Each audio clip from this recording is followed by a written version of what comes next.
and welcome to another Get Good at Business highlight. I am your coach and I am your host and business coach, Taylor Proctor, here to help you get good at business so you can get back into the heart of why you got into business in the first place. And you know that we do that by utilizing the I Move method. It stands for intuition, marketing, operations, velocity, and execution. And today I'm so excited to be joined by an amazing business owner who's going to pull back the curtain on her business on how she works within the areas of the I Move method. I'm so excited. Thank you for joining me today, Eliza Dosch. Hello. So, Eliza is currently finishing her bachelor's degree in music education as a student at Black Hills State University. She ran a life coaching and energy healing business for 3 years and ultimately decided to go back to school to pursue her passion for music. She combines her musical experience with her life coaching in her business. She's a mother to 2 children, an outdoor enthusiast, a writer, and loves musical theater. Big surprise there. Her business, Embrace Your Voice, offers a unique perspective as she combines her experience as a life coach and energy worker to provide holistic approach to teaching voice. She helps her clients fall in love with their own unique voices and in turn themselves. She also offers talks and workshops on the topic of embracing your voice. So Eliza, thanks so much for joining us today. I'm so excited to dive in. Let's kick things off with what inspired you to really combine your passion for music with your experience of life coaching and energy work? Well, like it said in my bio, I ran a life coaching and energy working business for three years or so, and I found a lot of value in what I was doing, and I loved working with my clients. I loved the personal, spiritual development aspect of everything, um, but it just wasn't like scratching the itch. It was like music and theater is like really where my passion is, and I just got to a point where I was putting so much more into my business than I was like getting out of it. And I just kind of took that as a sign that like, okay, it's time to be done. It's kind of time to readjust, not like totally throw everything out, but kind of just change directions with where I'm going and what I'm doing in my life. And so I went back to school and for music education, and started working with that. And there's there's a huge need for vocal coaches that um, are also trained in like empathy and things like that, because unfortunately, like myself included, a lot of people have had some traumatizing experiences with their voice coaches, and so I really like felt this need to kind of step into a space where people, they're not feeling judged about their voice. We can work on vocal stuff. We can also use the voice as a tool for emotional processing and healing work. If you're not like wanting to perform while singing, I think that that's a really wonderful thing to do as well. Just learning how to sing and use your voice. And then also the embrace your voice kind of has a little bit of a double meaning with, stepping into your true authentic self and claiming your purpose in life. Oh, I love that. That's so amazing. And it sounds like you had said from your own experience, and you know several other people that have had that like traumatic space with their voice coaches. So was that part of this too, of like, hey, my business, something's missing. I love this piece, and I want people to have a much better experience than I had. Yeah, exactly. I've had some absolutely wonderful vocal coaches. Luckily, most of the people I've worked with one on one have been great. Mhm. There's been some that have been, directors for shows or choirs that I've been in that have not. Um, and so yeah, that was definitely part of it. Was like, I felt like with my skills and experience as a life coach and energy worker, like I'm in a really unique position to be able to, be someone that is intuitive in my business when I'm working with clients. um, that, knows the right, you know, I mean, I'm not going to get everything perfect all the time, but like knows the way to handle things and encourage people as they're working through problems rather than, shaming them, if that makes sense. Absolutely. And I love that you said, using intuition in working with your clients, because that's a perfect segue into the I move. The I of I move is intuition. So I'd love to ask you kind of on a twofold approach. Mhm. One, how do you utilize intuition when working with your clients, as well as how do you utilize intuition in innovating and shaping the direction of your business? That's a great question. So I feel like, vocal coaching specifically is it's very intuitive, and there's a lot of trial and error. Because it's not like, oh, like there's this issue, you do this thing and it'll fix it right away. There's a lot of having to, work with your student on, finding out what those underlying issues are, and having, intuitive skills can help that process go a lot quicker. And so when working with a student, obviously, I start with the basics of, technique and things like that. Um, and then it's really, it just feels very intuitive. It's just kind of like, okay, this feels like the right thing to try. We'll try it. If it helps, great. If it doesn't, we'll try something else. And so it's um, very fluid, Mhm. and that's something that I like about it. Is because it's fun and it's different. Um, and then kind of on the more like emotional aspect, on, like the actual like coaching part of it, that again is very similar with, kind of diving in to find some of the underlying issues that are, going on, and maybe preventing your client from, really being able to, show up on the piece that they're working on in the way that they want to.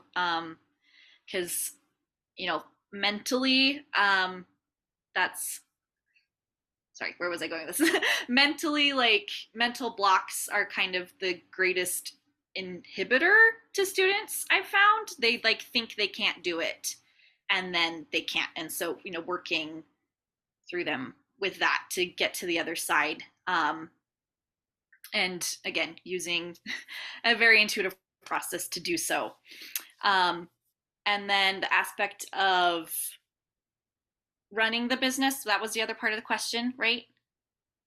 Um, so with that, it was kind of a scary step for me to like start, my account and start producing content, about vocal things and stuff like that. And I just kept feeling this nudge, like, hey, come on, like the world needs this. You need to start producing content. And so I did, and I started an Instagram account, and then life got crazy, and I just really wasn't posting very consistently for a while. And then at the beginning of the summer, I got, kind of more of a nudge, like, okay, we're gonna start producing more content more consistently. And like the third reel I posted, um, started going like semi-viral, not super viral, like, 60,000 views, which for my third or fourth reel, I was like kind of shocked. I was like, oh, okay. um, and so that was kind of a sign to me that, like, yeah, you're moving in the right direction. Um, and also, um, intuitively, just like, trusting my clients, like, having people that are like interested, um and, not, I think unfortunately in the coaching industry, you can get a lot of like coaches that'll try to push you into working with them, but just like giving them the information they need and trusting them that they'll be able to make the right decision for them, and trusting myself that like I'll be guided to, the right people that I need to work with and need to work with me. Yeah, beautiful. Yeah. I think that's so good because in two ways. One, the intuition and working with your clients and really working on those underlying issues, I think is such a huge and important part of any type of coaching company. But also, I love that like you kept on getting that nudge and you followed it. And third video in, it's like mic drop. This is Yeah. actually working. And I think that's a great segue too into our M of iMove, which is all about marketing. Mhm. So, what strategies, and maybe it's reels in combinations with other things, but what marketing strategies have you found to be most effective in helping you connect with and reach that ideal client? Yeah. So, um, embrace your voice is all very new, but so far I found that, the reels go a long ways. I have a lot of people on there that, have on both TikTok and Instagram that have said, like, I love your energy. I love the way you teach, and things like that. And then honestly, like, word of mouth and referrals. Just, people that know me sharing, with their friends that might be interested in taking voice, and then, connecting us. That's about, um, the best results I've seen in marketing so far. Yeah. Awesome. So let's move to the O, which stands for operations, right? What operational processes have you implemented or found to be the most effective when it comes to running your business and working with those one-on-one clients? Um, Operational. Could you, like Do you have a system or a like process? Yeah, okay, just like systems that in place to make things easier? yeah. Yeah. Um, yeah. So one of, the basic things, is just I would say, is the experience, I have with, vocal technique, with kind of, where you start on the basics, and just the whole process of that is kind of, a go-to that's, really easy to jump into. And then when you kind of assess what level that they're at, you can just kind of, um, jump in, rather than having to create something super unique for every individual, which is really nice. And then, I haven't used this in my embrace your voice, yet, but I plan on, um, having, kind of content creation. What's it called? Like like a time period where, like, I sit down and I create content. Oh, That way it's like batch. in a draft. Yeah. Um, and Batch, then batch content creation and yes. post. Yes, I've done a couple small batches, but nothing huge yet. But I found that that's really helpful to, get ahead of that, because if I, don't have content that I'm ready to post, I do get overwhelmed with, like, oh, like, what am I going to say, like, what do I need to post today, and thinking about, like, all the logistics that go into that, rather than just kind of have taken the time to sit down and record everything, and have things planned out a little bit better, then it seems to go smoother. Yeah, awesome. I mean, operationally, batch content creation using those types of tools is a huge resource. And I love that you also mentioned operation in terms of working with your clients, because I think that's a huge part. It's we either fall one way or the other, where it's like operationally, our business is crushing it, but our customer experience could use a little bit of help, or our customer experience operations are crushing it and the business could use some help. So I love that you pulled back the curtain and shared on both levels of that with us. Yeah, So when we of look course. at when we look at the V for in the iMove method, it stands for velocity. So what strategies have you employed to add velocity, momentum, growth to your business and really drive your business forward? um Honestly, like, what gives my business velocity is making sure that I'm taking care of myself, because, if that goes off the rail, then I don't have anything to give to my business. And so, like, I'll uh, I'll, like, kind of have periods where it's like, yeah, I'm really active, I'm posting consistently, um, and then others where like my self-care gets derailed for whatever reason, and then I just get overwhelmed and I just kind of have to set that aside to take care of other things that are going on in my life. And so that velocity in my business, the self-care is really the key to keeping that going for me.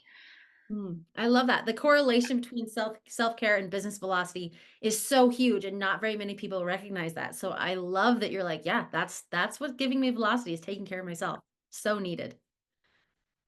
So as we move through the I move method, let's take things home with E, which stands for execution. Share with us what you're excitedly focusing on, what the next initiative is that you are executing on in your business. Yeah, so like I said, it's very new. So I'd really like to just get working with more people one on one. Um Kind of the big vision and the big goal is to create a space and a platform where, people feel safe and they, can step into embracing their true selves, embracing their voice, trying things that they've always wanted to try, even if it's scary. Um, and I want to help people doing that. And right now it's working one on one. Eventually, I think it would be really cool to, have some online courses or things like that. But for now, working one on one with people is where I'm at. I love that. So speaking of the ability to work with you one-on-one, to connect with you, to learn more about you, where can our audience go? The best place would probably be Instagram, and then also my TikTok is the same handle as my Instagram. So Okay, and the Instagram handle is embrace.your voice or embrace.your.voice. yes. Okay, beautiful. And for those of you watching and listening, that link is in our description as well. Well, Eliza, thank you so much for joining us today, for being so real, so candid about where you're at in business and what you're doing that's working and not working. We believe that through these episodes, we can all collectively get good at business by learning through others. So we really appreciate you taking the time with us today. Yeah, thank you so much for having me. This was a pleasure, and I'm very excited uh, to be on here. Awesome. So those of you watching and listening, please be sure to stay tuned and subscribe. We will have more Get Good at Business highlights coming your way. But in the meantime, thank you again, Eliza. And those of you who are watching and subscribed, remember that you can get good at business.